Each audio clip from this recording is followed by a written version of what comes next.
So hi guys, welcome back to my YouTube channel. And for this video, for this vlog is i-share ko sa inyo yung experience ko with Tala. So ayan. So isa po siyang online app, ay online loan app.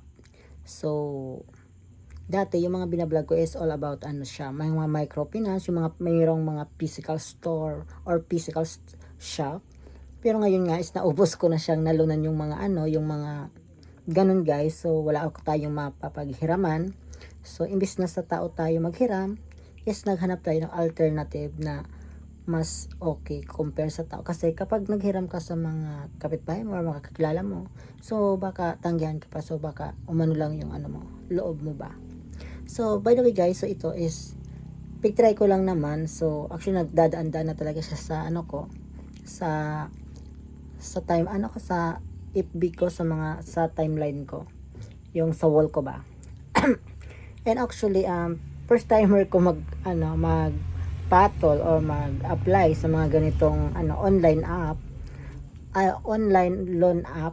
So ito na nga si Tala. So in according Tala guys, so marami akong na-try, and may mga scammer akong, kumbaga hindi naman totally scammer, kumbaga overpriced or overfatong sila kung magtaga ng loan, kumbaga 50-50, minsan mahigit pa. So by the way guys, for this video and for this vlog is share ko sa inyo yung it's all about Tala, yung experience ko guys. So ito, so medyo okay na to yung kay Tala, kasi ang pagbabayad sa kanya guys is isahan lamang yung payment sa kanya. Parang marami siyang option pag about sa pagbabayad. Kapag maaga kang magbayad, medyo may less ng konti doon sa sa interest na kanyang pinatong. Pero kapag meron namang due date, kapag doon talaga ay medyo walang bawas, yung lang, kumbaga doon na sa computation. So ito guys, not further ado, so iano ko na to, i-share ko sa inyo. Bali pang dalawang loan ko na sa kanya. Dati yung first loan ko po sa kanya is 4,000 pesos. And then yung pangalawa ko po is 4,500 na po siya. Nag-additional lang siya ng 500. So medyo maliit po siya yung loan. Pero okay na, 'di ba? Compare naman sa tao ka baka ganito. So ayan, papakita ko na lang sa inyo yung aking dashboard kay Tala para makita niyo na din po. So ayan guys, bale ito na siya yung kay Tala, yung dashboard ko kay Tala. Ito. So ayan, mamano yung camera ko. So ayan. So bale yung ko, inutang ko dito is 4,500. So yung due date ko is on March 22. So 5,163 na po yung kanyang Pero marami pa po yan, may mga offers pa dyan. So by the way guys, pandalawang ko na siya, loan. So yung unang loan ko dito, i-check natin guys. So ayan. Yung una kong loan dito is, ano ba yan? Ito. I-view credit details natin. So ayan. So ito naman guys, yung loan ko sa kanya, wait, ito. Ito pala guys. Ito yung yung unang loan ko sa kanya is 4,000 pesos. Na niloan ko po siya nung January 29, and then ayan, i-view full history natin para makita nyo yung yung experience ko with Tala. So ito, medyo malags.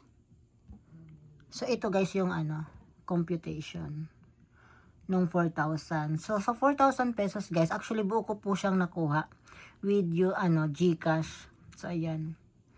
So ayan, yung niya is 4,000 yung amount niya, yung processing fee niya is 160, yung interest niya is 396, at total of 4,555 po yung binayadan ko noong February 22, 2026. So bali guys, yung niya, yung days niya guys, yung porsyento na 555 guys is naglalaro po siya sa sa naglalaro po siya ng 25 days po guys. Ayan. Sensya na, my god, nagluloko yung cellphone ko pa. Ayan, bali siya 25 days, yung porsyento niya is 555 po sa 4,000. So ito naman guys, yung aking second loan guys is yung 4,500 naman. So ito guys, 4,500 naman siya guys, is bali tingnan mo yung natin, i-check natin yung view credit details guys. So bali guys, may offer pa siya guys. Kapag pig-repay ko siya ngayon, so 400 ay 400, 4,912 siya guys. So kung ngayon ko siya babayaran, so ganyan yung sinasabi ko sa inyo na meron siya kapag advance ka mag-utang, medyo may less pa siya ng konti kapag nagaano ka. Actually ha, ang masasabi ko lang, hindi ako expert sa ganito. So medyo nangangailangan lang talaga ako, kaya pinatos ko to ng bonggang-bongga. So kung may comment kayo dyan about my experience, yun lang masasagot ko sa inyo guys. Hindi ako masyadong marunong mag-calculate. So kung kayo ay hahanap din tulad ko ng mga mauutangan, so ayan, try nyo na itong tala. Medyo legit po siya. So ayan. And then sa pag-apply naman, kailangan mo lang ng valid ID guys. So ayan.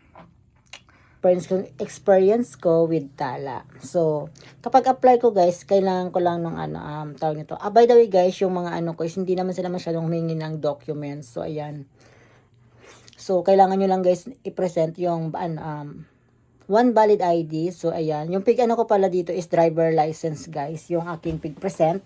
And then, nag-selfie ako. And then, mga 1 to 2 minutes to 3 minutes yata is release na agad yung pera. Pumasok na siya sa aking GCash. So, ayan guys. Yan lang po ang aking experience with tala. So, kung gusto niyo subukan, try nyo na. So, actually guys, madami po akong app na na-experience. Napakaganda yung mga offers sa akin. Pero malalaki din, medyo malaki-laki yung mga porsyento nila kumpara sa mga microfinance. Wala tayong magagawa. Inaubos ko yung mga microfinance. Kaya, ito naman tayo sa loan app. Nauubos ko yung mga legit dito na mga loan app. So, ayan. So, by the way guys, may mga legit loan app, may mga nakakainis naman na mga Ola na app na super enter sila masyado. So, iba-vlog ko din yon. So, isa-isahin ko po yung mga mga na-try ko pong app na medyo legit muna. So, ayan. So, ito muna for today's video. Tala Ola app. So, ayan, sa mga naghahanap ng majujutangan. So, imbis na kayo kay kumare or sa kapitbahay natin, umutang dito na lang tayo at wala pa tayo maririnig na kung ano-ano. So, ayan. So, hindi ko kayo hinikayat. Ito ay base lang sa experience ko. At sinare ko sa inyo, para sakali man kayo may emergency fund na kailangan nyo, is try nyo to si Tala. So, hindi po ito sponsor kasi hindi naman ako ka-sponsor. So, based on my experience lang to. So, bye-bye. Next on my videos. Abangan nyo po.